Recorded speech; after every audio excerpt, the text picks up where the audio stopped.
Curse podcast, the BlackCurse podcast, the Black Curse podcast, the BlackCurse podcast, the BlackCurse podcast, the BlackCurse podcast.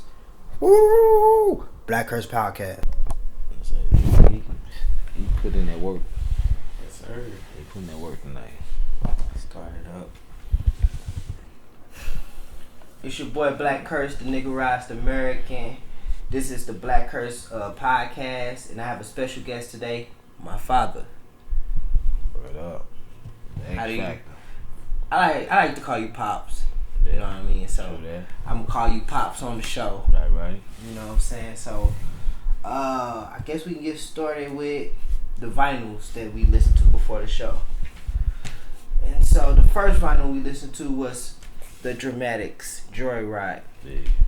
I caught this shit because they had like this nice ass old school ass car on the front, and they had the palm trees, so I knew they was in LA. So I don't know, I just thought that shit was like dope, and listening to it, it was good. It like flowed well with this podcast in particular. You know, my dad actually knew some of these songs. Yeah. So I think that's like really cool. Nice. So the Dramatics Joyride, dope out. Dramatic stuff my mom grew up on. Yeah. My aunties. Yeah, that's dope. Then second one is I got this album or this vinyl because That skin tight? yeah, it was Skin Tight, but it's called Juicy. Yeah. That's the one we played. I thought that was skin tight. I seen skin tight. Yeah, I know skin tight. Yeah, nah, that wasn't it. No, but anyway, Manny Fresh Yeah. produced this. You know what I'm saying? The great Manny Fresh of Cash Money Records. He produced this vinyl. This song on the vinyl, Juicy, and I think it's like one of the first songs he ever like really worked on. And yeah, got an old school beat too. he got an old school beat to it. It was cool. Like, and I just found this shit as like a fucking record. And you seen Pops knew that beat like that. Yeah. Oh, yeah. Yeah. Manufacturer. That's what he started back with that. Yeah. Oh yeah. Yeah. Yeah. It was like Pops was giving me like the behind the era. Yeah. You know what I mean? The Why feeling, it the sound movement. that way? Why Yeah, you know? the feeling, the movement, what was going on. Yeah. And what I said, oh, that young guy, he was from that old beat. Yeah. He studied his music. He was into it. He loved it. He embraced it. He embraced it. So shout out to Manny Fresh, man. I fuck with Yeah. the shit juicy. Yeah. So then we have the late great Isaac Hayes, Don't Let Go. Like this album a lot, you know what I'm saying? I played this album a whole lot, you know what I'm saying? But yeah, I think it's dope. He also I ate the first time I ever went to Memphis, I ate at his restaurant. He legendary. He legendary. His name, household name. He a household name. That's like some goddamn Yeah. Kevin Durant or Kyrie Irving. Legend. Oh yeah. Legend. Yeah, in the Hall of Fame of music. Yeah, for real, man. Then, you know what I'm saying, we got Public Enemy, Night of the Living Bassheads. Oh yeah, that album cover, the one I liked it for when I seen the album cover. Oh yeah, world class. Yeah, it's world class. My pops made sure that on the silver side, the Terminator X to the Edge of Panic, he made sure I played that. He was like, play this song right here, dog. This, that shit. Listen to the words. Yeah. You know what I'm saying? He really was like on it. You know what I'm saying? I'm glad. I'm thankful for that. I'm thankful that me and my pops had that moment of listening to vinyls and him being a part of my show. And likewise. this is good. You know what I'm saying? So that's what it know is. it. So I guess we get started with the show. So Pops. We don't know how it's gonna go, but it's gonna go. It's gonna go. High flow. So Pops, where did you tell me about, your mom and dad? How did they meet? Well, how they met, actually don't know. The true history of how they met. I wasn't old enough. I was younger because I got two older siblings. From my mom, my dad's also, and they older, so they know the history. But I was young, I was a little boy. Right. So I never asked how they met. All I knew is I was told the stories of how they was in love. and he was the DOC. And she loved him. He loved her. You know. The DOC. So, do you know why they called him the DOC? It was like the doctor. He was the doctor. You know, dealing with people, dealing with cars. That was his craft. Mechanic. Yeah, so he was very mechanically inclined. He was mechanically inclined. He had his own shop, did work at shops, and he was known for fixing cars. Yeah. Working on cars. Yeah. The doctor of doing it. That's dope. That's real dope. So when you was a kid, were you in a house with your dad? Were your grandma and grandpa married, or? Never lived with my dad. Never lived. By the time I was born, like I said, out of me and my mom and my dad and the siblings, it's my 2 older sisters that's older than me. Then I got another older brother, which is by someone else besides my dad, and I'm after him. I'm the next oldest. You know, so my mom and dad went together when I was old enough to remember. Who is the oldest? Tiny April. Okay. She's the oldest. You have the same dad as her. Yeah. Okay. And then it was Maurice. Okay. And then there's 2 more after that. Okay. So they broke up or separated, and then they got back together. And had my other oldest sister that's than me, and then me. Okay, cool. Oh, that's real dope. Yeah. So, which you not growing up with? So, what part of the city of St. Louis did you grow up on? Well, this all goes back to as far as I can remember. Yeah. The childhood, the hide and go seek, the building the clubhouse, the slingshots, the rubber band, the sticks and the nails, the go karts, and I was the architect of a lot of that because our family was a 3 different units, all families in my grandma's house on Westminster. This is where I remember. Westminster, what part is Westminster, off over there, not far, what they call the Central West End now. Oh, okay, now cool. It's called. Now they made the part of being named in that with the Central West End. But Washington in between Sarah and Oliver, not Sarah and. So that's like the west side of the loop. Well, it's the north side actually. North side, okay. But I don't know for some reason we used to call it the west side. Okay. We always thought it was the west side. Right. But now when we look at it, they say the west side is all like Goodfellow and all that, and where Westminster in between Sarah and Ball or whatever that is. Yeah, that's considered the Central West End now. But back in the days, they used to say it was the west side, which it is west, but it is west. But now they made it the Central West End. It is west, but it's kind of like they reconfigured it. Yeah. They used to call that the west side. Oh, we stayed on the west side as far as I knew when I grew up. Yeah. Before we left that side and went to the south side. Okay. It was considered the west side. But as I started growing up, it got confused and be like, damn, y'all ain't call it the west side no more. Yeah. The west side is way west now. It's west, it's expanded over there, and they took this out. Now this is Central West End. And it's the north side. Yeah.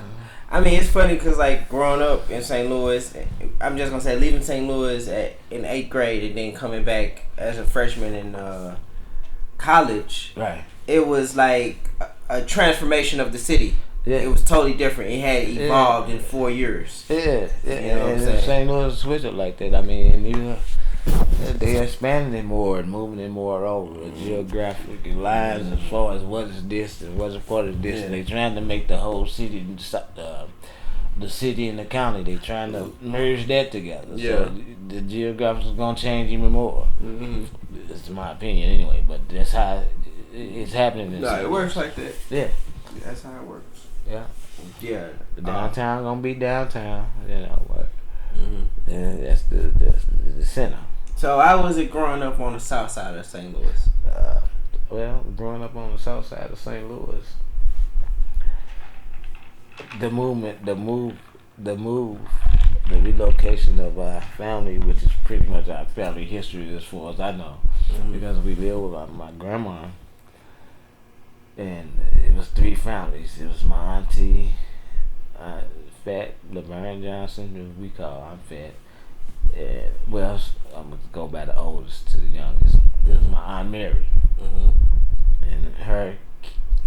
She may have had 1 or 2 kids then. Yeah, Junior and Ann.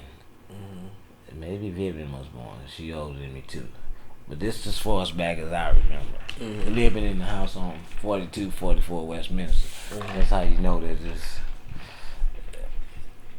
it's something that I grew with, knowing my roots with that. As far as I can remember. What did you say? 4244 Westminster Avenue. Yeah, I like the fact you're detailed. Yeah, because that meant you know how important it was. Yeah. And you say my great grandma owned the house. My grandma. Grandma, okay. Grandma, Dorothy C. Brown. Yeah. My mama named Joyce Brown. Ari Joyce. See, I didn't know her name was Dorothy. And we called Grandma Dorothy. Well, we call her Big Mama. That's Big Mama. Yeah. That's what we call Big Mama. Yeah. And for what I know, this Big Mama got the house at 4244 Westminster, which right in between the borderline. And for a black, it was good. Cause we on a block right before, like I said, I think that street is in between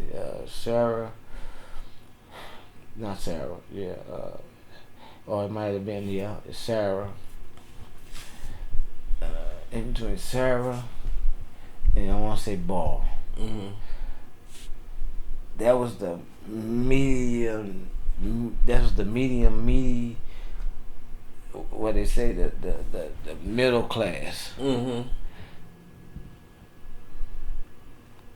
Or the blacks that live on that block was the up and coming middle class. I'm trying to give you a history of what was going on as far as I remember.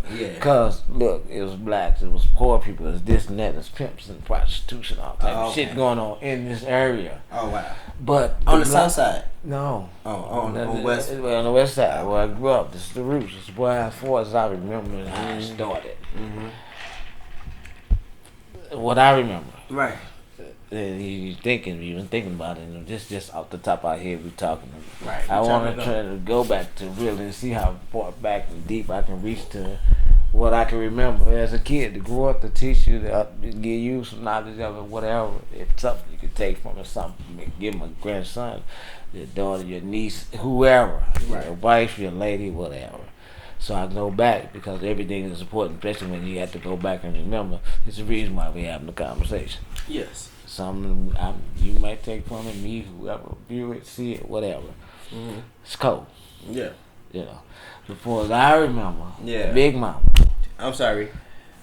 The phrase for this podcast, this episode is "it's cold," because my dad says that a lot. It's cold. Go ahead. It's cold. It's cold, man. It's cold. Yeah. It's Big Mama.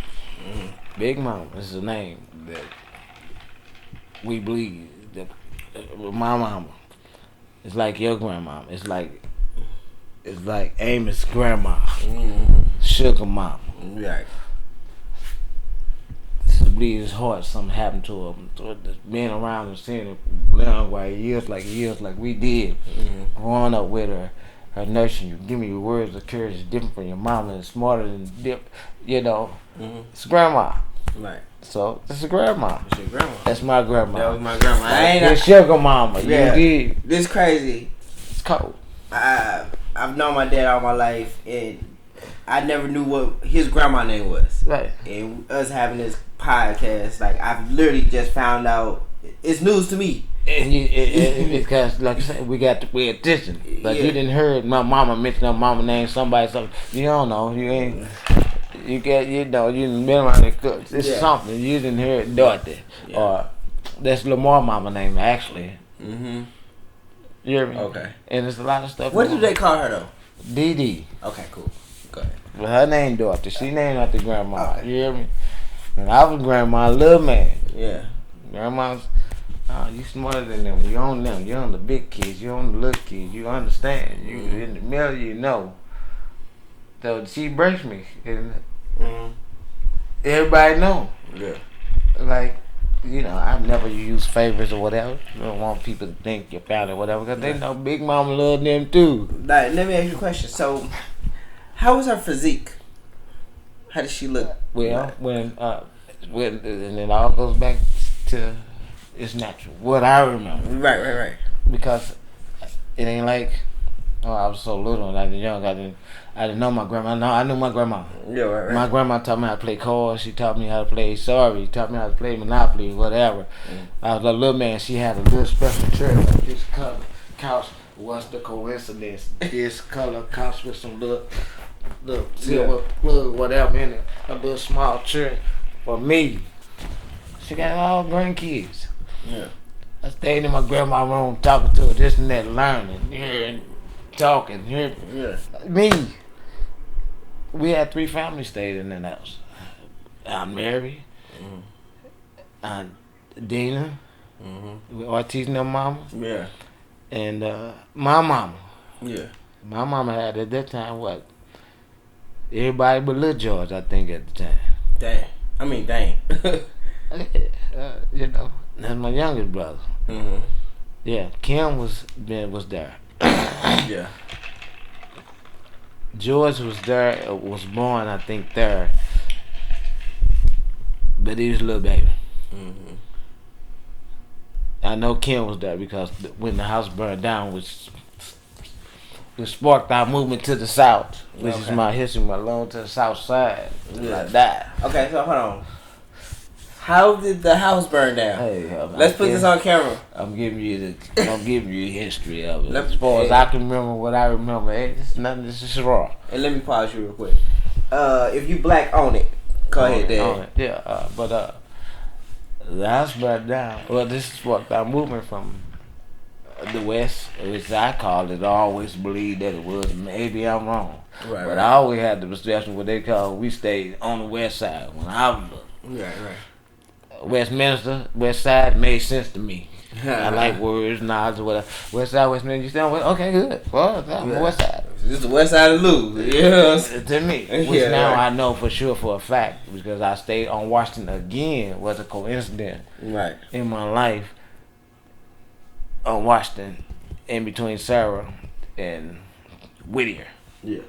So that next street up is Ball, and we stayed a couple of blocks on Westminster. So I know that's Ball. I know it wasn't Whittier because I know that corner, but it was in between Whittier and Ball. Yeah. Is where we stayed at 42, 44 Westminster. Which I got an apartment at 40 something, 21 or some shit. Yeah. When I had my place when you came down to St. Louis. When I was staying in the building where Roland stayed. My partner, Roland Gray. Shout out to Roland Gray. You know what I'm saying? Well-known Hooper at St. Louis U. Well-known Hooper, St. Louis U. Went to McKinley High. With my alma mater. Yeah. My partner, my cool. Always a soldier. Yeah. So he stayed where I stayed. Well, a partner that we know that owned the building. But anyway, it brought back memories because I haven't lived on that side since I was younger. And who knows, and what a coincidence that I went back around it where I grew up from and actually met a lot of street people, a lot of different people, and it's like I had a purpose. I'm back over in where I grew up from and where I started my growth and the stuff I can remember where I first met my grandma. And I got memories, but I ended up back over there, which even my heart and soul from that area too, because this is my grandma, so it's heart and soul there. Yeah. But I grew up on the south side. Right. When the house burnt down. With my brother Maurice, it's nothing bad. No, not at all. Yeah, smoking a cigarette and like the incense or something. Yeah. But he came. He at that moment he became something positive throughout the whole negative. Which it seemed like he burned down the history of my grandma's house where she housed all her daughters or whatever through whatever lifestyle they was going through. My mom and them was cold. My aunties and them, they was what I remember. they knew the streets. They knew the hoods. They knew the peoples in the hood, whatever. They knew don't fuck with us. We don't fuck with y'all. Our family did. We all heard like y'all. We coming out with sticks and bats or what the fuck ever. If it's a fight. Yeah. Back then we called it family fights. Yeah. They don't have family fights now. No. It's family shootings. Oh, I'm sorry. So, it's not funny, but it's funny. It's true. Real talk. We had family fights. Yeah. The songs against them. Them against these. Popular people, popular families, the Moheads, the Masseys, the Browns, you know. Mm-hmm. I'm sorry. Not to cut you off, right? Okay, cut me off. So, so grandma last name, her mom, Grandma Dorothy. Dorothy C. Brown. Dorothy C. Brown. Okay. I always wondered why Uncle Maurice's last name was Brown. You know what I'm saying? Because you know how Aunt Kim's name is Brown. And Chris' name is Brown. You know, only person. I never really put 2 to 2 together. I just thought maybe they had their own father, or you know. And they did. Because look, what's April Vanessa?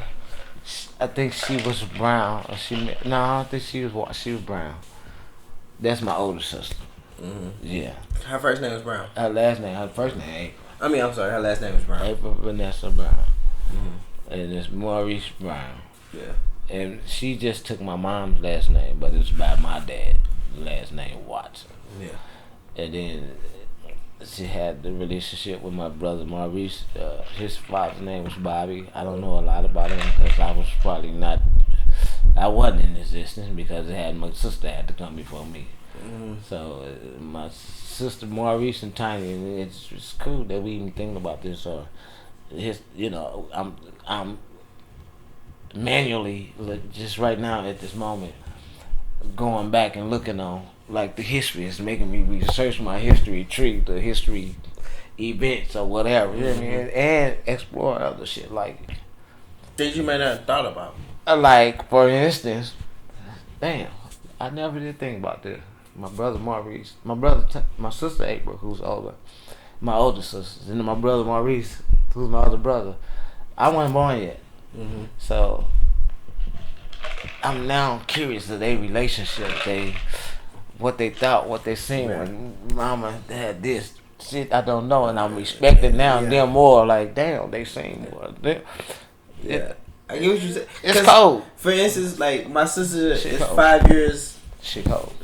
Younger than me, and it's sometimes we have a difference, but it's like, bro, sister, you 5 years younger than me. Mm-hmm. I saw Mama like before you. Right. I knew Mama before you. Right. Before you even existed. Yeah, but what the sweet thing about it is we know that, but it's what we do when we know it, and what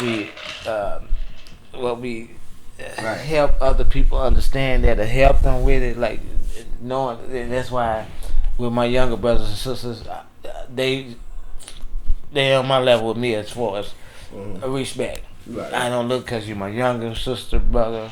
What you gonna get the same respect my older sister and brother. I'm gonna just be respectful. Period. Right. You know, this is my whole men frame. You know what I'm saying? So it's good to know that because some brothers and sisters and people period go through life thinking like, damn, they older than me, and they may think they better than me. No. I'm just saying that happens. Yeah. People think that, so it's a blessing that you don't think that. You want to share the information with your sister, and like as we going deep into it, shit, I want to know, or I want to tell. I want to tell my brothers and sisters, my younger now, it give me a different perspective and outlook on. Right. Even dealing with my brothers and sisters, like my son, damn, we really sitting down and I'm telling them like the history. Yeah. It's cool. Now, damn. Yeah. Now I'm curious of the history of my brothers, older brothers and sisters. Yeah. So I wouldn't mind sitting down with them, even asking them, damn, well, how was with you and Maurice? Sister, big sister, I never thought about that. You know, what did you think? Something as simple as, what did you think of Grandma Dorothy? She could literally have a totally different perspective than you. Man, you had the red seat. Man. It's the red seat, but it was no. I'm a little kid, and now I'm blessed with the wisdom. Now, unfortunately, no, it was favor again. They ain't me. Which I got now, which is for a reason. I got that favor to give people favor. Though that's I feel why I got that favor. I was one that would take it and not think I'm better than anybody, not throw it in their face or whatever. It's a favor that was planted in me as seeds. Yeah, right. Where I got to show favor to people that people don't have patience for. People that shit cold, man. Right, for real. Shit cold.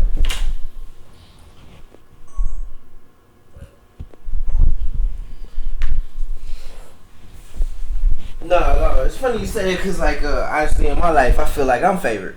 Oh yeah, and it's like it's not like a bragging or boastful thing. No, it's literally good like to feel like that. Yeah, but it's good to know the knowledge and understand the wisdom of why you feel like that, and you know your mama or daddy or sister or brother or aunt, they ain't trying to make nobody think you favored because that's a character God wants to build with you. Yeah. This is my opinion. Or that should be. We can leave God out of the people. But that should be instilled, but you know that you favor. Yeah. Because you somebody know or take it and want to give favor to somebody else. That's what the focus is. To bless you, to be a blessing, and bless them with favor. Whatever I can do. Feed them. Personally, them, like. Encourage them. Whatever. Personally, like with this, right? With me and you being on a podcast and having a conversation. Yeah. Think about how many You know what? Let's take race out of it. Yeah.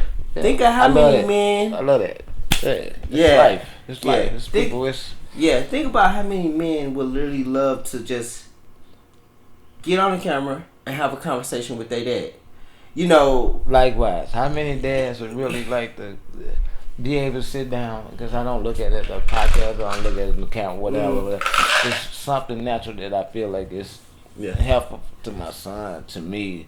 We getting stuff out. You letting it out. You talking and hoping somebody see it or understand it. It's nothing for nothing. No honor, no glory, or nothing. Yeah, it's like really. It's a teaching moment. We both got the same spirit to be a blessing and something we want to say or give the energy or something to help somebody. Right. You know what I'm saying? And that's how I look at it. I look at it like, man, just us having this moment. Oh, yeah. We ain't doing nothing crazy. We ain't shooting drugs. We ain't killing nobody. We ain't hurting nobody. Yeah, you know what I'm saying? No bulletproof yet. Yeah, and I feel like we're communicating. Oh yeah, for sure. And we're doing it on camera, and I feel like it's been documented. I feel like also with people out there in the world, communicate with your father. Communicate with your son. Yeah, regardless of regardless of the back history of it is, we change history. We rewrite history. Yeah, rewrite of people overcoming and forgiving and taking the power and the good out of the bad or whatever they may think is bad. Most everything is a lesson. It's a blessing, and it's love. And it's a process. Yeah, it's a process. I love using that word. It's a process. Yeah. Growth, love, caring, understanding, forgiving, being mad and forgiving. That's a process. It's a process. Of being mad. Learn how to be mad. So you got to get mad to learn how to be mad. You got to don't like or be envy or hate or want bad to understand. If that's what makes you feel good, that's what you want, is just your purpose. Your purpose. You got to go through that. So don't feel bad about it. You know. No. And I agree that, like, you know what I'm saying, that's how you gotta look at it. That's how I look at it with us and, you know, our relationship. I just look at it as, you know what I'm saying, it's crazy because, like, having a conversation with Jern. Yeah. You know what I'm saying? When you came down here. It's my other son. Yeah, it's my older brother. And it's like, me and him having a conversation, and we talking about my pops. Right. And we like both like, man, fuck whatever we did. We don't care. Right. We embrace him for who he is. Right. Literally, we both was like saying that on the phone. Like, we embrace him for who he is. Right. And we moved on from, like, we good. And we appreciate him. Because our history don't look like well, people would look at it, which, like, say, I don't give a fuck what nobody say, think, look, or whatever. Right. I ain't. That doesn't name my purpose to please people like that. Mm-hmm. It's my purpose to please God. This is me, in my opinion. When I use God every now and then, because I already told him. Yeah. I'm gonna give him the praise, honor, glory. Once I can be a blessing, and somebody can hear me or see me or understand what I'm talking about. So I had to put that out there. Right. Yeah. But I try to. My goal is to try to be a blessing to my children. To get to know my children. My prayer is when they think that other people do that, and I know it's a process. Yes, my daughter Monty, my two grandbabies, just like prior to me coming here. You don't know. You ain't been around me. Your mama don't know. She ain't been around me. My family. No, I've been praying for. Let me say, if it don't work with what's helping me, then you ain't just try it. I've been praying and trusting. Not just praying and trusting also that God, let me get closer to my kids, my grandkids. I vision it. I see it. I'm gonna see my grandson, and I haven't seen them. I got other grandkids I ain't seen. So the prayer still. I'm still believing on that. Yeah. With my daughter Monty, with my daughter Cherie, just Chelsea, like grandkids. You know what I mean? This is my goal. Right. They don't know. They don't talk to me. They don't know that I turned over backwards from doing this shit for years. Yeah, right. But trusting him, not letting it kill me, which it can kill you if you're a little better. If you're not building character. Yeah. And some people don't understand, or kids may not know around the world that dang. My daddy may do really want to see me or spend time with me. He may do know that he ain't been there, not like I want him. No, he not like he wanted to too. Yeah. It ain't just you, and he know more than you. So no, you may think this, that. You may think of graduation, which is hurtful because it happened to me. Oh yeah. I'm saying I keep 100. Yeah. Right. But it's little things. Yeah. You know, true. But your parent, that's what I say, is naturally unconditional. Yeah, right. With me, with parents and kids. How it was my parents, like I say, my dad was killed when I was a sophomore. I didn't see him a lot. I barely seen him. But me wanting to, as I got older, I wanted it was already unconditional regardless anyway. Right. So I didn't spend enough time with him. He did get killed. I still was. It hurt even more. Right. So, but it taught me. And it hurts even more because he didn't have the opportunity to change it. That's just one perspective. Well, my perspective, because this is my this is my situation. Was it hurt? I think about nothing. What he thought. Right. Not like that, but in the sense where, no, it hurt me because, and I'm younger. I felt like I should have put more effort to make sure. I see my damn daddy. He wasn't hiding or running or nothing. Right. He may have something with my mom. I don't know. Right. But I know me. Yeah. And I know my daddy, when I did deal with him and did see him, the fruitless times or whatever, I know it was welcome. It's like me, how I want to be. And I grew from his situation with me. And I may not have been in my kids' life all the time, every year like this. It's a different situation. It's different scenarios. Right. It ain't all me. And it's for some of us me. But I still feel it's me at the end of the day because I felt it was me when my dad died. I should have made for the motherfucking more effort. Fuck what they say, my daddy, fuck what the world, whatever try to perceive you, make you think that somebody in your life just no, it is just life. It's your blood. That's life. You're gonna feel it. I don't give a damn. You feel your daddy when you ain't around him. Yeah. So I'm playing a part of your life. I don't give a damn. People look at different ways. They grow from different ways, but I break it all down. Yeah. No. The little stuff that the little time I spent with my daddy as I got older when my dad passed, then it started educating me. Yeah. You know how they educated me? Because it taught me one thing. Damn. First of all, I should have embraced that motherfucking moment. That I had my daddy. Yeah. Which, like I said, I never had nothing negative to think about my daddy or none of that. Right. Not spending enough time. I never was that kid or never thought. I wasn't even old enough to really even worry about that. I know I had a daddy. I knew that mom and daddy came, this fucking whatever. Right. Let's keep it 100. Yeah.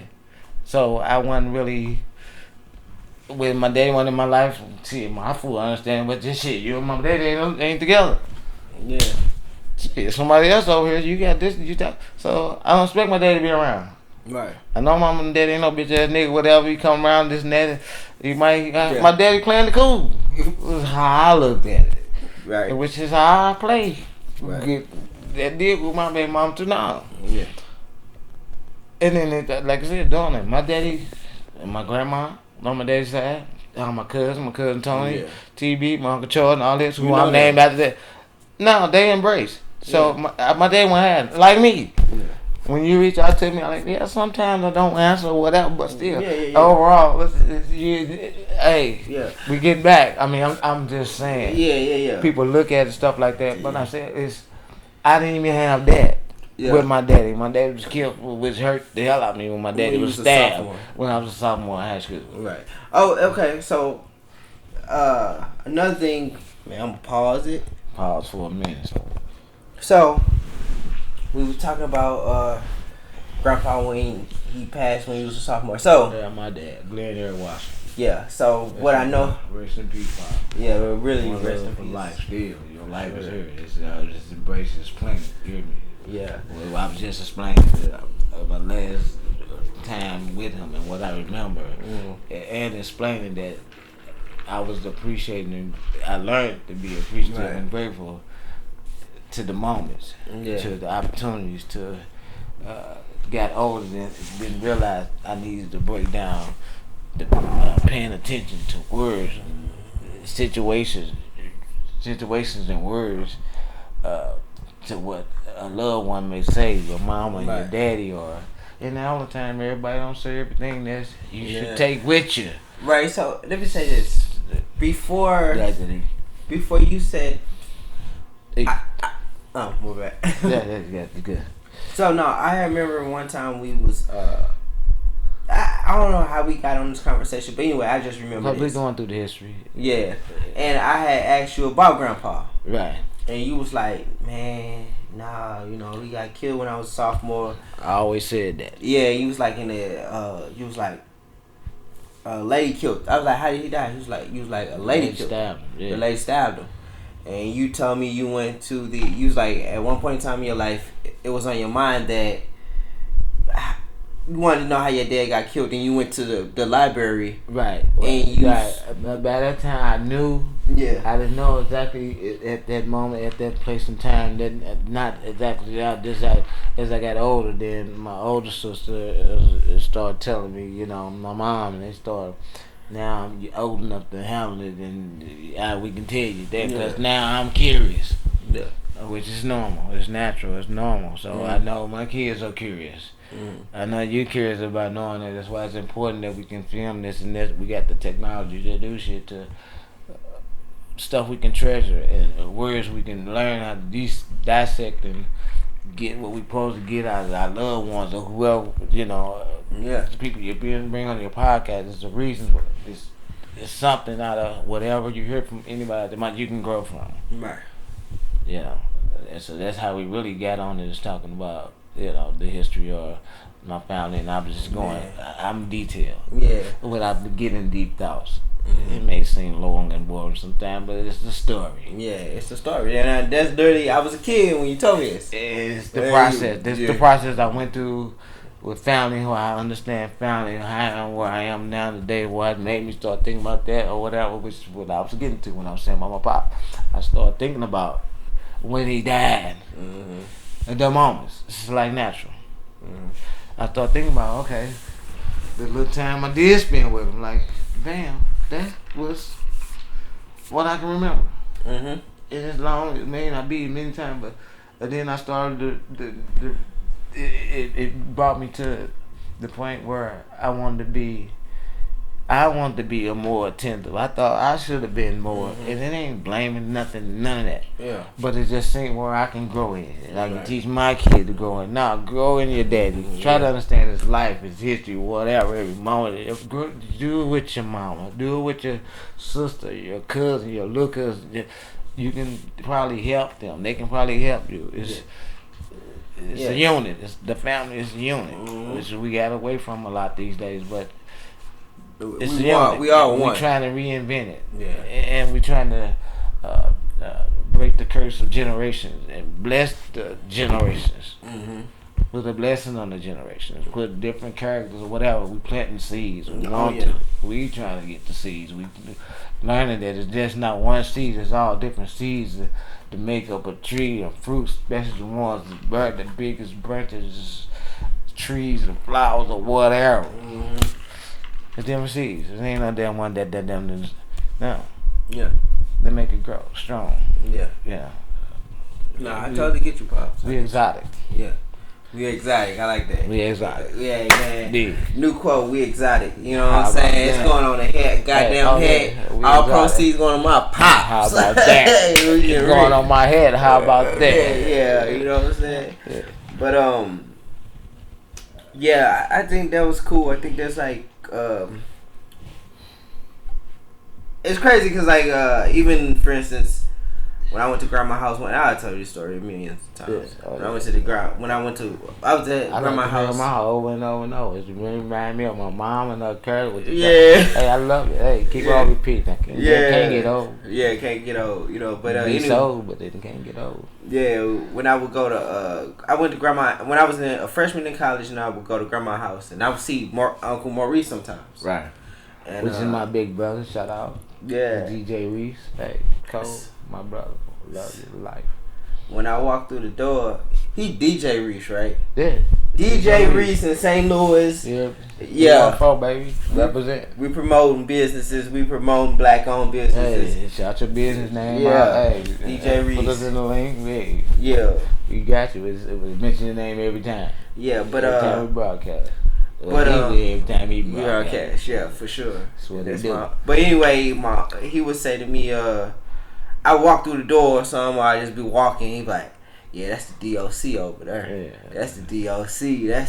That's the doc." Yeah. And I would always, and I'd be like, "Who is the DOC?" They'd be like, "That's your granddad. That's Chucky Daddy. That's they'd say that like that was." Yeah, I'm Charles. They call me Chuck. They call me Bird. They call me Black. They call me, hey. You got by different aliases. Hey. No. AKAs. Yeah, AKAs. But words, not bullets. But he used to say that to me. You know, he used to say, and it was Uncle Maurice. He'd be like, "That's the doc right there. Oh yeah, that's the doc right there." You know. But I think that's cool that like I had that experience. Yeah. And then I also think it's cool that you told me what you know about him. Oh yeah. You know what I'm saying? Grandma told me what she thought about him. You know. Right. It's cool. Getting different perspectives and getting it's important that you even want to tap in to try to see what your character traits and know that I'm not just one. Just supposed to focus on one thing. I'm not existing for that. And you realize why I'm like this, why I think like that, why people make me this crazy or weird or this or I'm soft or I'm hard or I'm deadly or I'm threatening. You start researching your history, you get some of those answers. So true. Yeah. Oh yeah. So true. It's cold. Shit cold. Real cold. Man. But anyway, moving along the process. Eric Williams is not even thought of. Eric BlackCurse Williams. Yeah, we gonna change that name. Everybody name 100 is represented. Yeah, but we do. That's what I call. Yeah. So how did you meet my mom? Because the funny thing about it is, my mom told me how she met you. Yeah. And I want to hear your perspective because I never really heard it. Yeah, now everything go back because I am 53 right now. Yeah. I say I'm the old, but the new 53 is the new 40. They used to say 43, and the new 43 is 33. Or new to 40 is 30 now. The new 53 is 40. We getting younger and younger. stronger and stronger, and mentally, you know, it's room to the grow. Where our growth is going. People is living longer, and we got to know our purpose. We're gonna be out here longer, goddamn EA. Let's know our purpose. But getting back to the question, how I meet your mom. I always go off like I say. I'm 53, and how old you now? 30. So I'm 53. So I had you 30 years ago. Hey, so I got the I'm an OG, man. I got the That's where it's raw. That's where it's okay. You know what? I put this in your mind to help solve the problem. My mom said she met you at the animal house. I like that's what I'm gonna tell you. I can start a problem because I'm just gonna tell you. It's like for my dad's instant boom. And I remember. I saw your mom, and maybe once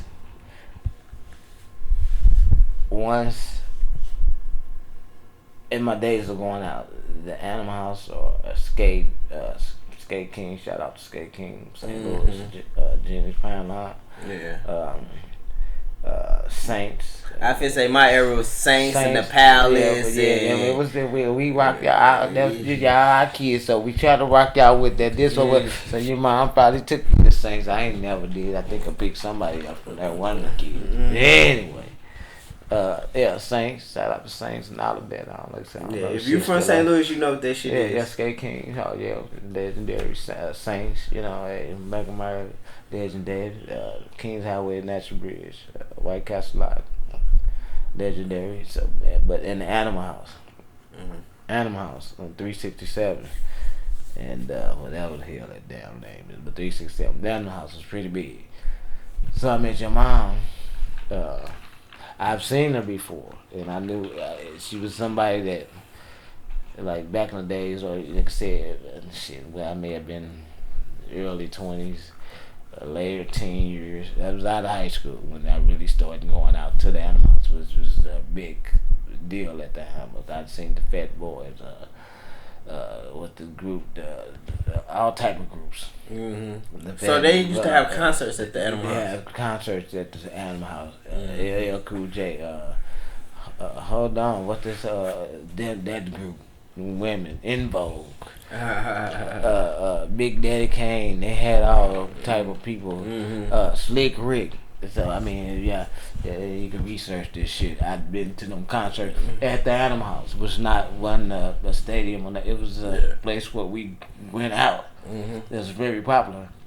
Where we went out in St. Louis, that they had artists there, up in corner artists, but they was famous. They was popular. Like I say, Fat Boy, In Vogue, motherfuckers like that.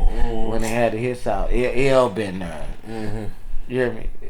I done seen all of them. That was the deal. So anyway, getting back to how you met your mama. That's dope. You said that, and if you black, own it. But go ahead. You did. Yeah. So your mom wasn't. Well, I noticed after the fact, wasn't a person that went out all the time or whatever.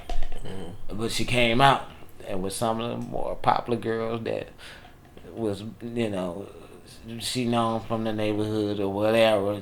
But your mom didn't go out. I don't know what the reason, whatever was, because but that was popular going out, which was cool. Because she's just a new face. She's beautiful. She was cute as hell, and she wasn't. I didn't know her, so.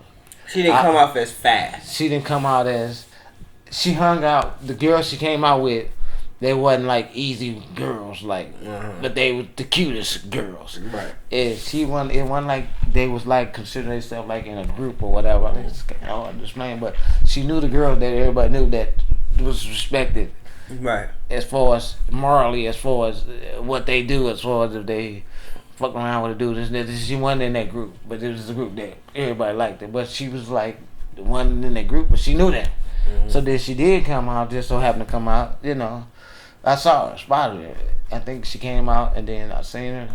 I mean, they like, that's Iron Cousin, which is one of my partners. which was her cousin. I didn't know. That's how I met her.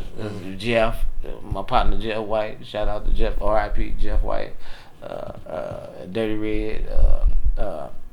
These are St. Louis legends. Black Richard, Lil Steve, Nipsey, rest in peace. Yeah. You know what I'm saying? Noon. All type of, Big Bob. Yeah.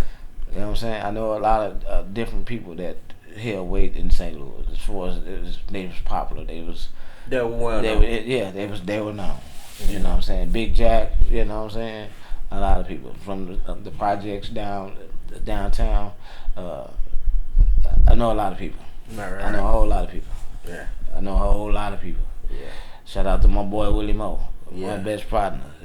R.I.P. You know what I'm saying? Yeah. Big Joe. Hey, Joe Lee. Southside. That was my Dude, friend. I fuck with Joe Lee. Yeah. Oh yeah. And my partner AB. That's my brother. Andy Mills. Hey. Yeah. One love for life. You already know. Yeah. So she knew. So she knew. Aaron was her cousin. Well, Aaron was her cousin. He was one of the guys from the north side, off Beacon and Lillian, and I'm from the south side that I met through mutual friends, and found out that it was his cousin. So when the people tried to talk to her, look at that's Aaron's cousin, that's Aaron's cousin, that's who was that? She bad, and it's all type of different ballers or whatever you want to call us, and we weren't really like ballers, but we was popular. Yeah, I was known. We was popular. We wore the polos or Levi's or whatever the fuck was going on then, the Converses or the Dope Man Nikes or whatever. Whatever the highest fashion sense you could be, we y'all was in that shit. You know what I'm saying? Like the Oakland A's jacket with the hat, New York Knicks with the hat, the Boston Celtics with the hat, Philadelphia 76ers. Shout out to Dr. J. That was my Michael Jordan. Yeah. And a whole lot of people Michael Jordan, but we wore that. We bought that. The red and white shoes with the 76ers jacket, red with the and the hat. The Boston Celtics, I had to wear it. Look up backwards because as you see, I'm about here, my head a little in the motherfucker, so I always want my head backwards, or I didn't like that. I'm like, damn, my head too little. Unless I can get some of them fitted hats. Thank God when the thing. Shout out to fitted hats. Yeah, that shit helped me to be able to do this shit like this. It look good on you. Yeah. You hear me? I couldn't wear no damn net on my head, man. I'd have to have them to the left, knock, man, and that motherfucker knock sticking out farther than the head, man. You know what's funny though? This you may think it's crazy or weird, cold, man. But I always be like, we'll be talking about fashion or talking about like some shit, right? Yeah. Or like how appearance. Right. And I'd be like, bro, you know what I think is dope? Is when you can rock your shit like George Jefferson and not give a damn. And that's dope. That's dope. Cause even though I have the fact I have my own style, I mean, and how you put it together, whatever. Like I said, I was younger, now I'm older, and I really my style, even with the fashion shit, I made it my own. My polo was mine. They ain't see me. They didn't see you, Ralph Lauren. Sorry, shout out to Ralph Lauren because I love your shit. Yeah, but they saw you. But they saw I wore shit didn't wear me. Yeah. I wore shit. I changed the swag of it or whatever because I was a dresser. I loved the dress. You know what's funny? That's a common denominator that I know between you and my mom. Right. Because my mom used to always say, "Don't wear some shit that makes you. You wear whatever you wearing. You make it." Yeah. You know what I'm saying? You put your twist on it. You put your style. You put your, whatever. Yeah, I'm gonna tell you shit. Clothes, gear, goddamn me, shit. Different colored shoes, sneakers, hands, jackets, colors. What? I got it. Chains, whatever. Riches, I like the dress. I sold bottles. I worked. From a young age, I worked. I begged and cried to work, even on Westminster. And I'm telling you, I'm 7, 8. My mom worked the house of pancakes. I went to Marquette School when we stayed on Westminster. And this is one of the other last things I remember. Even after the stuff I told you, well, prior to the stuff for the burning down the house stuff. Yeah, my mom worked at House of Pancakes, and like I said, I got older sisters, brothers. Now we got younger, and for some reason, I want to work. I'm sorry, that's a gym. What? You want me to tell you the gym behind that? What's that? You said grandma worked at the House of Pancakes. Oh yeah. Grandma, one of the things that me and Emmy both, right, we know grandma for is this. Her pancakes got her that pancakes is like the greatest shit ever. Nigga. Yeah, like I can't even. It's like real shit. GPOE. Like shout out to grandma. Grandma pancakes on earth. You know what I'm saying? If your grandma got that, hey, you better take that slogan. GPOE. Are you with me? I want the greatest pancakes on earth. And she had grandma. She make you 1, 2. How many she thinks she won't fill you up, but she's sorting it out like the loaves of bread that Christ broke up. Nah, I'm gonna feed 30 motherfuckers off this box. Yeah, and then, I mean, y'all gonna be full. Y'all know I'm gonna do it this way. This time it's gonna be bigger, thicker, tastier, juicier. Put some syrup on it, you got. Man, it'd be crazy because butter. She gonna butter it up for you just to butter your ass up, and you don't know it's going down. Like I literally we would be there at grandma's house, and it's like, bro, it'd be 100 of us of her grandkids like, there. Damn, how she gonna feed them? And she literally like would take that, like you said, that one box. She make it as small as you can. And mix her other shit, put her own mix. Yeah, that shit would be like the greatest shit ever. The people from the church that came over, her kids, and you know our kids over there. You'd be like, man, everybody want to come over there. The church people, yeah, our own family members. That, hey, she feeding everybody. Them pancakes, she got you. Yeah, it's all good. Everybody gonna get fed. Ain't gonna be good. Kids, syrup. We ain't got her no meats. Fuck meat. Yeah, man. Grandma, she used to cold, man. She cold with that. Cold, man. But when you said the House of Pancakes, I was that triggered something. Like I was like, bro, she was the best. No wonder that was her favorite dish. Yeah. For breakfast. Well, we thought she had others. Trust me, I'm just whatever the fuck you name, some shit, whatever. It was for good. Your game, she got you. Yeah, but it was like them pancakes, bro. Cause it's like when you wake up at grandma's house. Oh my goodness, that's what she cooked every morning. The smell making your stomach do some shit like you like what the fuck? Yeah, man. My stomach is this aroma is undefeated. Yeah, undefeated aroma. Yeah, she cold. She cold with that food, bro. Shit, Roma undefeated, man. Yeah. Everybody come in, you tasting. If you met my mama, you taste one of the pancakes. You wanted it, you heard about it, man. Shit cold. It's funny because Amos like pancakes. So like, and she stopped using the boxes and started making it out of scratch. Oh yeah. So wait, Amos like pancakes now. Be like, man, bro, you ain't taste pancakes like Grandma Anderson did it. Grandma Anderson was on another level with that pancakes. I think about my mom pancakes so much. That's why anything food I eat, I always say, "Y'all got some syrup?" And you know what? On 100, I be thinking, "Damn, they just don't know." All you need to have is a fucking box of pancakes. It's cheap as fuck. We gonna eat in the morning, nigga. For real. Fuck all that other shit. Yeah. You box, bro. That was like the highlight of the night, of the day. Every day. Pancakes. But it's funny you said it because she worked at the House of Pancakes. And I be thinking at night, your mom, what you want, bro? Oh, yeah. Man. I asked her. Since I've been, look, we talking about this pancake. What I remember going back to my mom's first job, the House of Pancakes. Yeah. Well, they gave me a job throwing out some trash. I begged them. Yeah. And I cried. My mama made them. Give them 50 cents. Give them 25. This nigga want to work. Yeah. They come up here and meet my mama, and we walking home, and I'm like, Mama, ask your boss, cause I work there. You can't work there. You ain't old nothing. I want to take trash out. They ain't got to pay me. Nah, son, you got to get paid for working. This is how I went. This is what I remember. Right. You know, and my mama finally got me in. My mama came home every day from work before we got to school. Because she worked the night shift before we went to school in the morning. So she had this little apron thing, and every day she came home, we was anticipating, waiting for mama to get home on Westminster.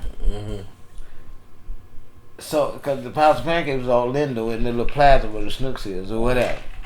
And she came home most of the time right before we went to school. while we was in grade school going to Marquette. And we always wanted our mama to come home before we went to school, like your son do. Once you don't want to go, and don't stay at home if you don't work or nothing, and you out that day. Oh, you gonna have hair, brother. Yeah. They want to stay with you. Yeah. Anyway, getting back to the story. So my mom came home, and the joy of it is, back then we going to school. What was popular? It's a cold game because I'm taking you back on memories that other people can relate to it. Was getting snacks. Getting snacks. I mean, they may got snacks out there, but this was popular because this like started. It wasn't when I first went to school. Right. Then they like implemented it out of nowhere. Give the kids snacks. Nah, give them kids snacks. Sell them snacks. Oh, okay. They sold popcorn, the little fake ass nacho, the Doritos, whatever. Which shit, I wish I had one right now. A bag of it. I'm trying to tell you, sour cream potato chips. It was sour cream potato chips, cheese, popcorn, and they sold it. Why I'm dabbing into that, because this is the history of how I grew up. Right. With my mom, and I remember when we went to school, we stayed with my grandma, and my mom went to work and came, but their base was my grandma's house. They didn't have their own place or apartment or whatever. My grandma had 3 floors. We stayed on the floor with the most room. My auntie and them stayed on there. My other auntie stayed on the smaller floor. She had 2 kids. So it's this high a history of how we grew up. Our 3 families, our cousins and all that. So we close. We like brothers and sisters, but it's cousins. Yeah. So my mom worked at the house of pancakes. And when she came home before we went to school, which most of the time she came home before we went to school, she made a business that her boss let her off earlier before we went to school, so she can send the kids off to school. She's a single mama. She ain't with my daddy. She ain't with my brother, Marie's daddy. It's her, but she in the house with my grandma. It's like a single mom now, like it is. It's different. Know why? Because family stayed in the houses together, like the Mexicans do sometimes, and other nationalities. We stayed in the house together till we got together, and everybody branch out this net. And it gets Mexican. I'm just saying, which that's something that you see more happening now. More Spanish Americans and Mexican stuff do. Yeah. And people look at it like, all them staying No, house. you know it's funny because they stand house. We did that. Yeah, I did that. And we was closer. Yeah. And we built and we branched it off when one was ready or one family unit was ready to go and get their own place. They did that. You know what? I'm gonna stop you here. Something I always tell people. I said my mom's family is closer than my dad's family. And the reason why I said that, because when my mom's family have a family reunion, we call it, on my mom's side, we don't call it family reunion. We call it family and friends day. Right. So literally, family, people who are friends of the family, like that's pretty much all inclusive. Anybody can come. Right. Pretty much. Right. So anyway, with your family, and whenever they'll tell me, like, they'll say, hey, Eric, we're having a family reunion. That's what they say. Right. This happened. Yeah. We're having a family reunion. Yeah. And I was like, all right, cool. So I come to St. Louis with my fiance. Right. Who wasn't my fiance at the time. She was my girlfriend. Right. And my son. Yeah, shout out to Daddy. Yeah, I love you. I love you. Yeah. My son is 100. Yeah. One love for life. I appreciate that. Yeah, for sure. And we came to shout out to Amos, one love. Ivy, Ebony, hey, one love for life. Y'all already know.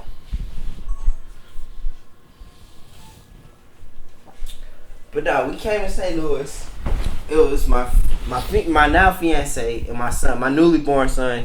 When we came and whatever, and Amos, I think he was walking. Nah. So we came or whatever. I met your friends. Yeah. I met a couple of your friends. Yeah. I met and then family that I already knew and seen. Right. You want me to tell you the strangest thing about that? It was like literally none of the men of your family, of you came. Of my dad's side, you mean? No, your mom's side. My mom's side. So, for instance, I didn't see none of my uncles. Okay. I didn't see you. Right. I didn't see none of the cousins that I grew up with. Right. It was literally like I was like one of the only few that I was like, damn. Right.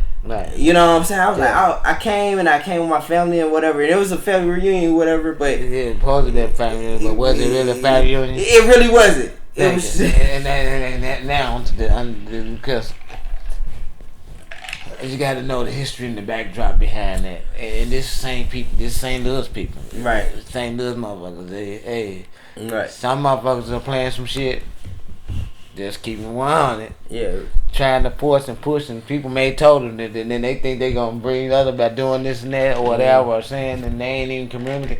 I mean, it's a lot of shit they go into, and the people from St. Louis, shout out to STL, y'all already know what I'm talking about. So St. Louis motherfuckers do that. Yeah. They have some motherfuckers coming out of town making you think it's a big circus going on. Goddamn, I mean circus. The circus they told the circus you can't, it's not going down. Yeah. You ain't got all the shit, and people do that. So right. It's a misunderstanding. It's hard and fucked up when people come from out of town and expecting an expectation or whatever. Like, and the only reason why I had an expectation, Pops, is because my mom family. Yeah. So when this family and friends day, it was like, man, everybody. And that's understandable because that's more because you're more closer. But just check this out though, it's been family. For the history, a long time with my side of family, whatever. You may not, we outdid your era for us. It stopped, and there's a lot that's going on, which we trying to reverse that shit with generational shit and how it's like it's backpedaling. We one of the two of the. Whatever, we trying to get back to the core. Yeah, we trying to get back to the family. I'm trying to get back to my son and my daughter, and Imani and Edmund and Sharice and Chelsea and Jaren. I'm trying to get back to the core of building back the family. I learned a lot of stuff out here from my kids' house, so. It take all of us. It take you, like I always told you, to keep in contact with your brothers. So keep that bond, keep that family tree connected. Well, we ain't gotta go to no ancestor.com to do this shit. For all we know, we are her. And we my sister like that. Get to know her sister, brother, Jaren's sister, and cook. Make that shit important. Yeah, and the funny thing about it, right? My oldest sister, my sister Sharice, she's not older than me. Right. My sister can watch my namesake. Shout out, one love, baby. I love you. Well, we gonna get it together. But you know what's funny about Sharice, right? Mm-hmm. I used to. If you're from St. Louis, you know this. Saints, the Palace. Oh yeah. I used to see Sharice at the Saints and Palace a lot. Yeah.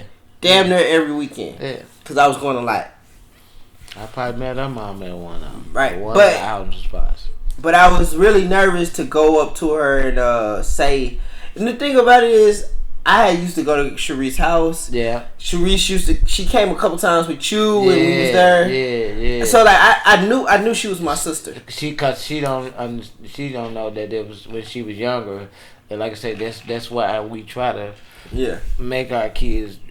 Like I said, it's a process. It's stuff that we learning through the whole process of trying to bring this core back together. That's gonna be powerful. Whatever.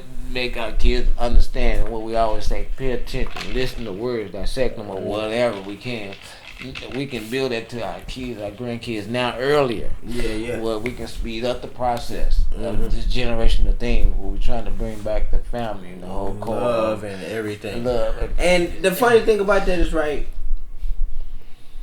I know you love Sharice. I love everybody I have come in contact with, so I love my kids to that. Yeah, I know you. They don't know. I hurt for the relationships. I hurt, but that's my prayer for years. They don't understand. Don't know. It's the opportunity to tell you. I yearn for y'all. I cry. I pray. I turn over. I think. My would have blessed my spirit and would have blessed my growth. To me, but having those relationships, I used to see Sharice all the time. Yeah, and I wouldn't go up to her. She probably wouldn't know or didn't say nothing. But anyway, in particular, this one night, she may remember or not remember. So I go up to Sharice and I'm like, hey, I knew she knew me. I knew her. Oh yeah. And she was like, brother, like, oh my gosh. She knows she older. Like, She oh know. Yeah, oh my god, you heard this and third. It was funny because our friend at the moment was like, that's your brother? Yeah. And she was like, who that is? She was like, hold on, leave that alone. Like, this is my brother. Yeah, that's my brother. Cut that shit out. Twist you in three. Yeah. We got you. We good. This is my brother. Don't do it. Don't do it. You know what I'm saying? Leave it alone. It's too much mellow. But anyway, it was, we had that moment. Right. You know what I'm saying? Then when she went to college, I would talk to her every now and then. Yeah. Or whatever. When we talk, it was like it's kind of like the conversation I always have with Sharice is like this conversation I have with you, where it's like it's never, we pick up where we left off at. Yeah.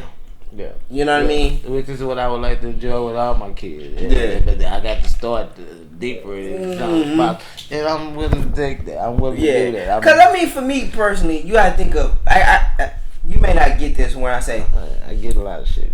Pops, I never had a traumatizing experience. I know. Some of your other kids may have had traumatizing experience, so they may take you differently. Well, yeah, because it depends on, like I say, that's why you got to be respectful and taking the perspective of what somebody may think. And I'm not going to say that's not true. Yeah. I would say it probably more is than it's not, because how I thought that it shouldn't be whatever, which is what I think, because I'm unconditional with it or whatever, and it's hard for me, and I'm older than them, and I ain't figured all the shit out, so I know they have it. So I ain't mad. So I'm really having patience, being humble, to wait on the right opportunity, the right time for God to install this. What I want, in my life. So I know it's hard for them to understand about a lot of shit.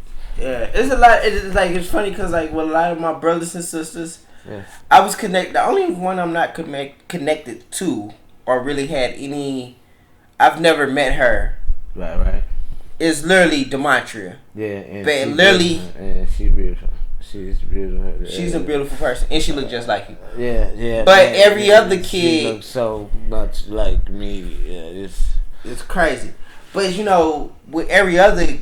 Let me know how fine I was. Yeah.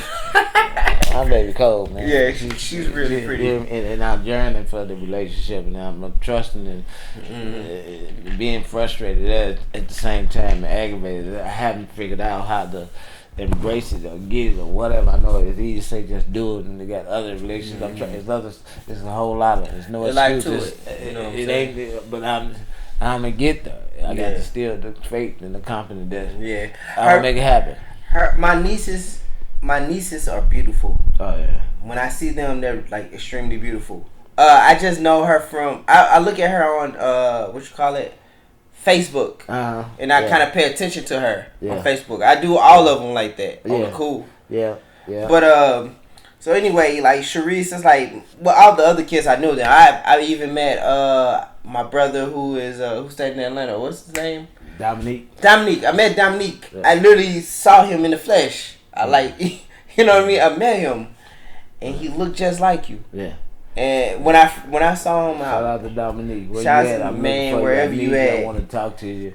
Man, let's embrace it. Get to know your brothers, your sisters, your nieces, your nephews. Yeah, you know what I'm saying. So anyway, I saw Dominique. I met Dominique. It's like I met all your kids, or I know all the kids that. You know what I'm saying? Right. Is out there considered Chuck's son. Yeah. I mean Chuck kids or whatever. Oh yeah. So it was cool just to that. And Demetria is like I see her. Yeah. I know she's good. I know she's. I don't know, but I seen her. Yeah. And then the crazy thing about St. Louis and how small St. Louis is, it was a girl I used to talk to in college. Nah. And she was friends with Demetria on Facebook. I'm looking at my baby now on Facebook. And I don't know how much I look at her, how much I pray for, and I know you do, and the other kids that they think about them because they met them. I already know it's. So I asked this girl. Crazy. I say, man, how do you know this? I said, how do you know Demetria Howard? And she was like, I can't remember what she said, but she was like, she was like, yeah, I know her. She was like, oh, she's a cool girl, blah blah. She knew her. Right. She actually knew her. She was like, man, that's cool. And I was like, that's my sister. Yeah, she's pretty. They look just like me though. Yeah, for real. That's you. Yeah. And she was like, that's you, Pop. Yeah, that's man. She was like, oh, that's your sister? I was like, that's my sister that I've never met. Like, that's my sister. Like, that's my dad. You know, that's my dad's daughter. That damn me, that's my sister. That's my sister. Like, for real. You don't need no support. Yeah. And she was like, damn, like that's crazy. She was like, she's a cool person. Like she was like, she's cool. Kids can see the character of their siblings with the mama side or the daddy. They can see. Yeah. They can see it. You can see her in me. You can see John in me. Yeah. You can see. Right. They can see you in me. They see it. I know. They tell me. People talk about it. And not just your sister, brother, your aunt, your cousin, cousin that you met 1 or 2 times. They see it. Like, look, this. Oh, right there. You know, y'all got that same character. Yeah. And y'all working on building a better character. Or they can making things better, yeah. Making things better. That's our goal. Yeah.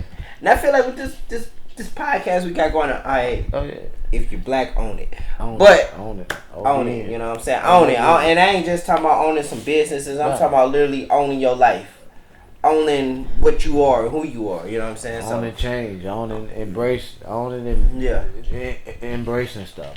Mm-hmm. Yeah.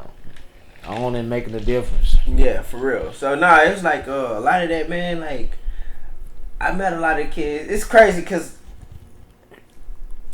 I feel like a lot of your kids probably may think me and you are the closest. Yeah. Oh yeah, I heard it. Yeah. I heard it.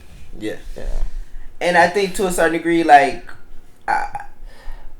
I saw you a lot more than them. Yeah. And I think that's also why I've seen the other kids a lot more than them. Yeah, but what kids don't understand is when you because unless you become a parent and you're a parent now. Yeah. You got a little more experience to have in it to understand some of the stuff, but you gonna get some experience because I'm gonna tell you, I'll tell you some shit, you jump over and get that. You're gonna jump over some shit because I'm gonna tell you, but you got to trust me what I'm saying. No. And I know you do. Not trying to cut you off. Right. A lot of my partners, I see things that they go through. Yeah. And it's like, for instance, with me and my mom and your relationship and your relationship with your kids and you know what I'm saying, and that's not for me to speak on, right? No, but we talk about it. I mean, but the point of it is that you're my father, and I learned a lot, right? A whole lot that I feel like helps me to be who I am, right. And I embrace that. Yeah, and be better, and I appreciate it because it's likewise because that's what relationships do. Mm-hmm. And that's definitely where strength comes with relationship with like your kids, your grandkids. The mothers of your kids. It's the mother of your kids. You know what I'm saying? All that, like and I want this is my desire. This is my spinach, like Popeye. That's my, you know what I'm saying. And it's nothing for me to be boastful, but it's to share with somebody to strengthen them. No, it's. Be settled and trust and believe because I'm trusting and believing. So if it don't happen, I'm gonna die believing it's gonna happen. Yeah. But again, I have that relationship with it's already happening. So some of the stuff that I had thought and had patience on is happening before my eyes. And I pray to be able to build a better relationship with my son and my daughter and my grandson and my granddaughter, and I got that all in the matter of. Out of nowhere, 2 or 3 days or 7 days or whatever. And I tried for 17 years or 20. People don't know it, man. I think they may look at you and think you're thinking this and not thinking of this or whatever. They don't know. Right. But that teaches me not to judge people. Oh yeah. To trust the process. And I be unconditional with people. So would that help them grow and stay on the track? Because it helped me to stay on the track of keep having the faith, keep believing, keep praying, keep wanting, keep desiring, keep knowing they're going to make you feel good, keep knowing they're going to make them feel good, keep knowing they're going to make your grandchild feel good. Yeah. And for real, that's literally like it. Like for me, putting my pops on this camera right now. I tell my pops, like, you get ghost.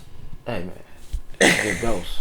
Get ghost. Pops get ghost. Hey, I disagree. And we mean it in shit. It can be out of mind, out of physical appearance, out of communication appearance, it's all different things, and it's to go back in the lab sometimes. No excuses, no pain. May understand it, but at the end of the day, my whole deal is to get together this empire of fruits of the spirit that I want to build an empire off of, to plant it into my seeds for my kids or whatever. So I'm still working on that. I'm still working on relationships with my daughters and my grandkids who I haven't seen and all type of shit. So I'm working on that. Some people may not understand, but hey, I got to, like Batman going to Batcave. I got to go and get away and do this. And then I come back. I'm more powerful. I'm more impactful. I'm energized. My people's energized. Yeah. It's more positivity put out there. It's more positivity thinking. It's more trusting in the process. Yeah. I mean, honestly, for me, I'm just gonna say, like, last month I called I called my dad. Right. Try to check on him, just try to see where he at. Oh yeah. Shit, nigga ain't answer. Yeah, pops didn't pick up the phone. And they'd be like, and look, and that's cold too, like you say that, cause look, this is what you can understand, and this is where it'll help, and it'll be, I saw the phone calls. Give me 100. I'm fighting other stuff I'm going through. I'm not thinking like my son ain't the most important or whatever. I'm just saying this is how my man plays things. Right. I'm feeling all different stuff, so let him grow through the whatever. It's different stuff, and I could be wrong about. Yeah. But I feel like I'm not, because it's all ended up to boom. I always feel like no, I'm yearning for you calling me, and no, I want to present something positive. No answer now. Yeah. I mean, and people may look at it differently than I look at it, but no, I'm just saying this is my life. I go through the process how. Yeah. What I ain't saying you are, but you get what I'm saying. Yeah, no. I know you don't be tripping like. The point that I was gonna make. You know what? At the end of the day, I'm gonna cut you off, son. Worst case scenario, when you know your pop phone still goddamn ringing, you already know you're alright. Yeah. That motherfucker cut off. He ain't answering, but so I know. Yeah, he good. He in the line of communication. It's just and I'm not predictable, so you never know what. And I don't want you to be predictable. I want my girls to be predictable. Yeah, I want us to be unpredictable, like Christ was, and do stuff that people don't do. Think the way people won't think. Yeah. Harbor on stuff that that make you healthy, and you can help somebody. I'm harboring on having a relationship with my daughters and my grandson, Amos, your son, and your fiance Danielle, and whoever I'm harboring on that. Yeah, you real positive person. Oh, shout out let me put this out there. This is episode 23 of the Garage Talk podcast. George, MJ, what a coincidence. MJ, you baby. Know what I'm saying? My other podcast, go check that shit out. GOAT, baby. That's what we gonna be. Oh, I got Gyro on the front. Gyro House. Yeah. That's my company. But, but anyway, so GOAT, that's what they're gonna be. The point I was just making, it was like shit, like even with all that, it'd be like I feel like I got that from you. Yeah. Like, you know what? I'm gonna check on my dad. Yeah. If he don't pick up the phone, he'll pick up the phone. Yeah. But I love him. Yeah. I want to show that I got unconditional love for him. Oh yeah. I care about him. And we building it right there and there, because we reaching through what they call it, to something where it's like the spirits or the souls like reach for telepathy or something. One of them fucking words. Yeah. We connect. I feel you when you do it. Yeah. I feel it. And with that, right, they'd be like, man, calling my dad is not deep. Right.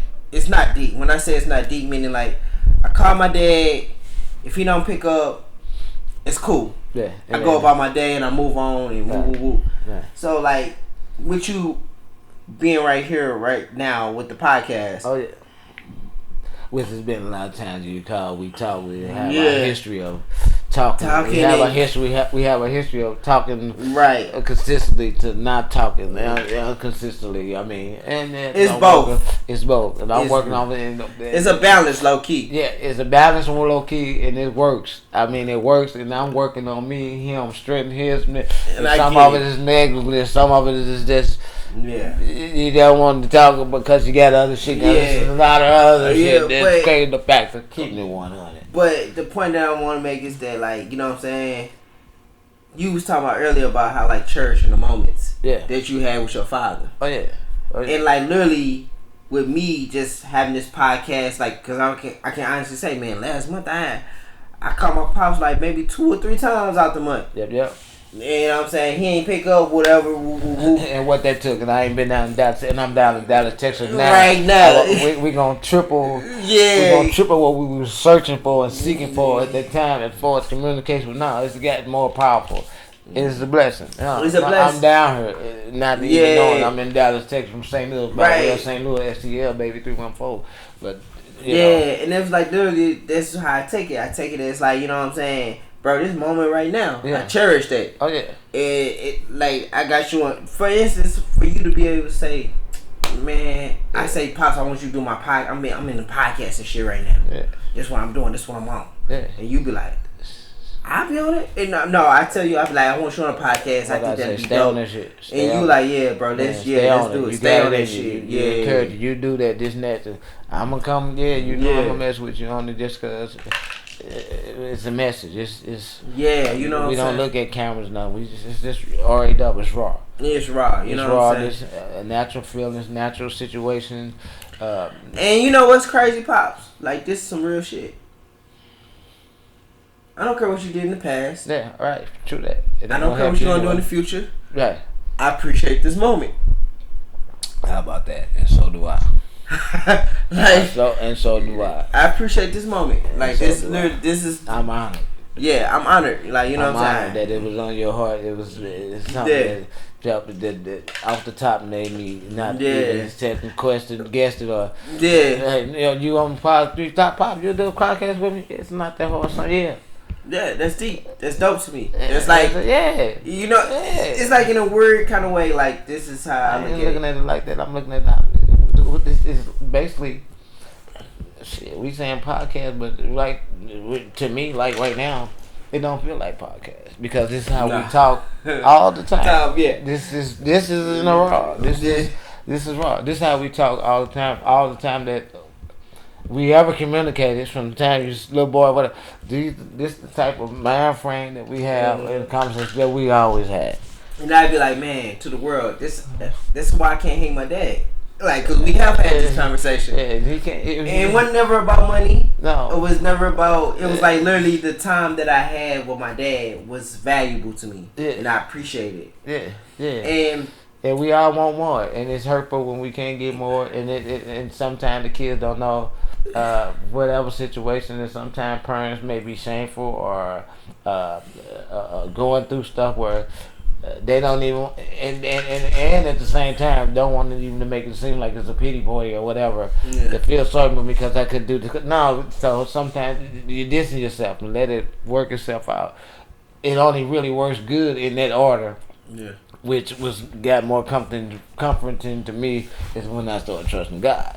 Yeah. So I trust God with it now, and now I believe it, and then it just does work itself out. Yeah. But it's hard when you're going through stuff with your kids, and you know your kids going through stuff, not seeing you, and you're not seeing them. You going through. The kids don't know. Sometimes you going through the same thing they going through. Yeah. Let me pause. Let me give a shout out to my people, man. My people that grew up with this fad, man.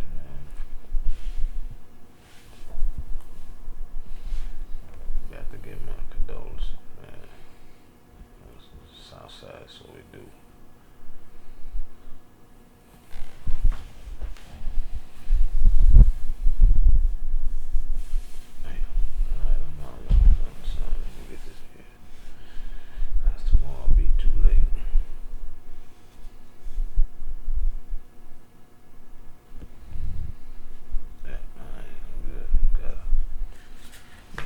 Yeah, but no, man, we just like the moments, like even my grandson, my son, paint Amos on your forum. How about that? You know what I mean? Like, I got it on picture. It's actually going to be the cover art for this podcast. Oh yeah, that's what up. You know what I'm saying? I was thinking like, man, what I was gonna do for the cover art and get you some of that. Soma, we mean S-O-M-A. Yeah. It's Amos spelled backwards. I was explaining to you earlier. Get you some of that. Yeah. That tattoo. Yeah. That paint. That artist. Yeah. Yeah. Get you some of that. S-O-M-A. I like it. Shout out. But no, I was like, you and him, working together. I was like, decided to take pictures, and like before we did this podcast, I was like, that's the cover art. The pictures that I saw. Yeah. I said this cover art, and I knew which one I wanted to do, and I knew what the title of it is, and all of that. I was just like, that's the cover art right there. Yeah. You know what I'm saying? That's a good idea too. I can get each grandkid when I whatever. I want to paint their name and take a picture. Right there. For real. Like that's dope. You know what I'm saying? So like I took that. I'm like, yeah, bro. I'm gonna turn it to the cover art for this podcast. You know what I'm saying? And I appreciate that. I had that moment to even just take a picture of you guys interacting, painting, doing things, doing something he enjoyed doing. And stuff that can build. You know what I'm saying? And something you always say to me is build your empire. Like that's something building my empire. Because I have my dad and I have my son working together, the men of the family. Oh yeah, the kings. The kings. The kings. Shout out to the queens. All of y'all. Yeah, you know what I'm saying? And I have that on footage. I have all kings and queens. Yeah. I have me, the man taking the picture. I have my son and my dad interacting, and I took a picture of that, and it's shown. Yeah. It's an interaction. It's a black male perspective. It's history. It's creativity. It's creation. Yeah, it's history. Everybody got a story. Yeah. His story. Yeah. It should be 2 words: history and her story. Yeah. That'll be cold. We can make a book with her story on there. That's for the women. Shout out to the queen. Yeah. Queen, her story. Yeah, for real. We change history, and it's his story. We already know that's the guy. Because for instance, with that, I like that. I like that idea. Good idea, right? But I feel like we never get our history. Yeah, we never get the male perspective. We gonna get it. We gonna get it. And I love that. Like this is happening. We putting it out there. Oh yeah. Cause we all got a story. Yeah. We all got a. And we ain't on tug of war with his and hers. No. I ain't saying you are. I'm just saying. Yeah. We gonna take this shit. We're gonna bring it back to the core and try to build a better foundation for generations. Yeah, for sure. Yeah, Yeah, I appreciate that's the only reason we do this, Yeah. And the only reason that we get involved, I always was told everybody, and then Men 53, and then knowing a lot of people and different characters and different stories, people got a cliche that everybody got a story, and they do. Everybody don't want to read that book. Because you got a lot of books with stories, but some people interested in this, some people interested in this, and you got to find a way to reach. You want to be the top bookseller or whatever, and what that is. As far as I know, the most book that ever distributed is the Bible. It's just something else different to research me, but you can tell me what the book is the most. I ain't saying you, of course. I'm just saying people. Yeah. It's funny. That's cool. But I be saying like, I'm just saying you, but I ain't never think of it like that. Yeah. You know what I'm saying? The Bible is the most distributed book. It's very much researched. It's very much profound. It's very much it's the top book. You know. And then you gotta also take into consideration like people give the Bible out for free. Yeah. They give it out in the smallest, medium, biggest possible way you can think of it. And now they got ebooks and all that. It's triples the numbers of 10. It's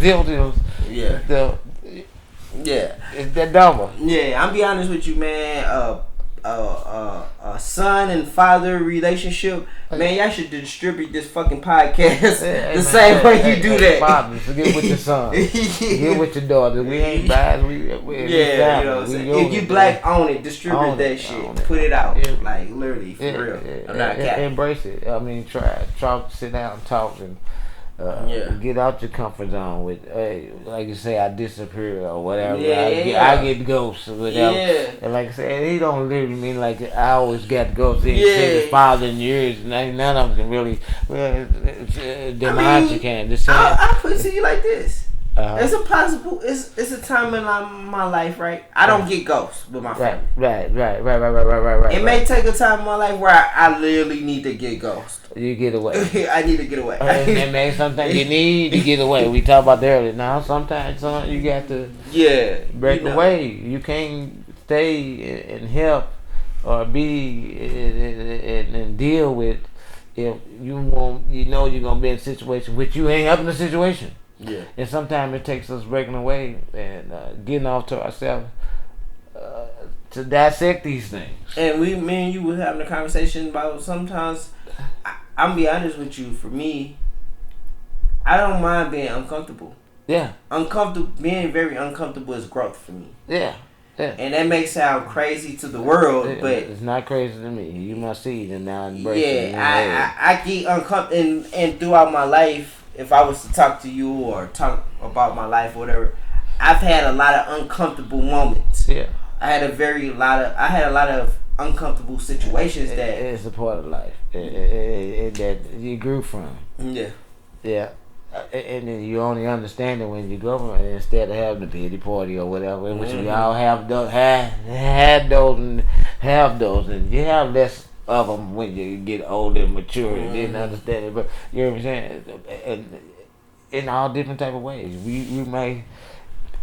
I can say I don't have it no more because ain't no pity, I ain't crying, I ain't so sad down. Yeah, but I could have it in another area of breakdown. That can be lazy. Something that's super new. Or something that's in my character, that stuck my character, my growth. You know what I'm saying? You have it a different way, so you push it to something that can hold it soft or whatever. You know what I'm saying? But as you mature, you'll be able to master it. When you go through those little pains and gains of different areas that is affecting your whole being and all the different areas and characters and emotions in your soul or whatever, that you know, you learn how to strengthen it going through that, putting that through all those chambers. You know, you learn, you grow. You grow. Yeah. Man, nah, for real. Yeah, man, that's really what it be with you. Like I just see growth, man, and it's like it ain't negative. Right. And like what I think of you, how I feel about you, it ain't that. It's like, man, that's my pops, man. I learned from him. Oh yeah. You know what I mean? We learn forever, and I don't feel nothing. I feel like, son, pops. You know, if our relationship been one of the closest, then I mean, it's something to embrace. Yeah, we always kept in contact. You know, throughout the years, you have time where we don't communicate or whatever. This is a part of life. And that's everything we go through with teaching. This is a part of life. Yeah. Real. But it's something we can build on. We can build on that, knowing that. Well, some of those times, those little moments is helpful to do answer or do. I mean, it's different reasons why you go through different things. Yeah, for real. No. Oh, yeah. However it happens, it happens. Yeah. And at the end of the day, it happens like my end goal is. I feel better when I know the end results, or you see the growth when stuff like this happens. Yeah. And I feel say that's the thing. Like even with this happening, I see the growth. I see like it's a lot of energies that may have like tried to. Y'all got any suggestions for our growth? Or feel free. Yeah. Give us a shout out. Yeah. Straight up, definitely. Comment, subscribe, like. Tell her what to comment to. Personally, personally, yeah, me being the creator, I don't give a fuck because I know this shit's gold. No, it's gold. I know this shit. If you really take your time out to sit down and look at it, help us out. Give us I ain't gonna even say help. Like for us to talk about what we can discuss as far as something that can help you. I know it's the family or anything and this history or whatever, but I've been saying help me. That's cool, but take this shit and help you. Yeah, basically. Help me help you. Yeah, help me help you. You know what I'm saying? And at the same time, help me grow. If you see whatever a character, something that can help you, or but say to somebody to build or whatever. Why, I appreciate that too. Why I be so careful about that shit, right? Yeah. Cause it be somebody like people, partners, homeboys, whatever. Yeah. Literally, I could meet a person off the street and they'd be like, "Yeah, man, fuck my daddy." Yeah, and that's cool. That's what we want, though. We want all that. We want it, cause it can't be addressed if we don't get it. Right. Because it's been, like I say, me and you relationship. It could be one of my childs right now saying "fuck my daddy." Yeah. So I'm not. I'm with no. We gonna make that right. We got the plant where it's right. It's faith. It's believing. It's humbleness. It's understanding. It's understanding. But my point that I want to put out there is like I don't say fuck my daddy. Yeah, I know, but I'm saying we saying we welcome those to say fuck your daddy. We'll make a fuck your daddy podcast. Yeah, we're gonna change it. Right, you could do that, but like for me, the energy that I put out here is like, nah, bro, try to be understanding. Oh yeah. Try to it's a process. So it's a process. So I mean, we welcome all the beginners of the process, the intermediate of the process. You know, like preschool, grade school, whatever the hell how they do it, kindergarten, first grade. We welcome all because we still in school ourselves. Yeah, and we all teach each other, teach each other to reach each other. For sure. But I don't say fuck my daddy. I say I love him. Hey, I appreciate this, man. Every moment, everything. You gotta appreciate it. You gotta understand it.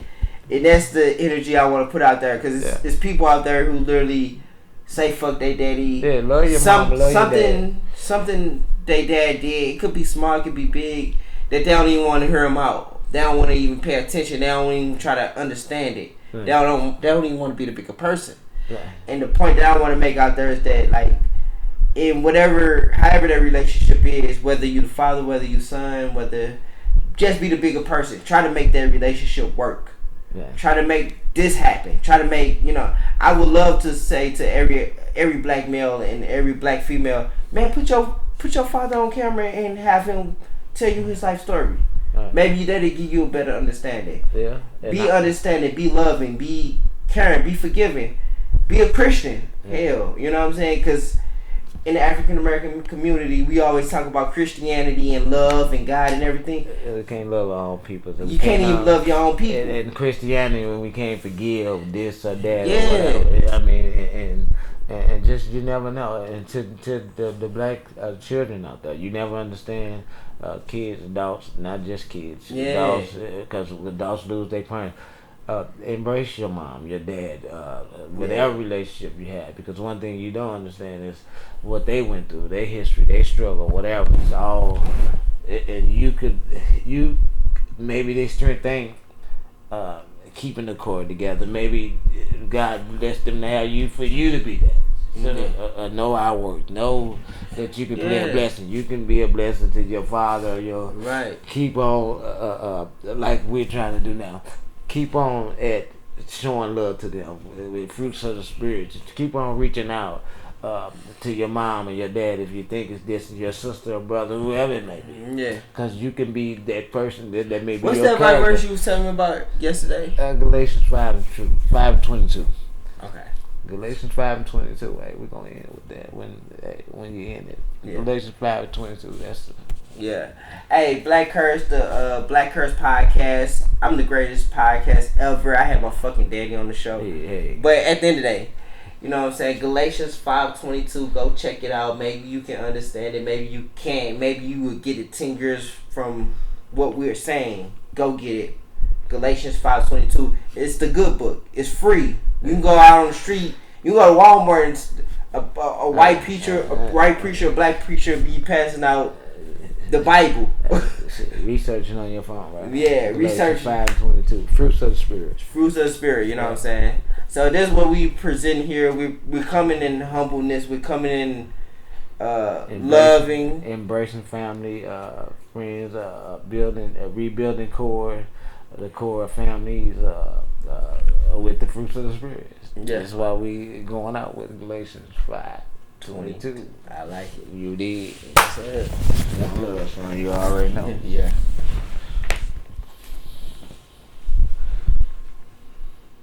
That's dope. Dope. Okay.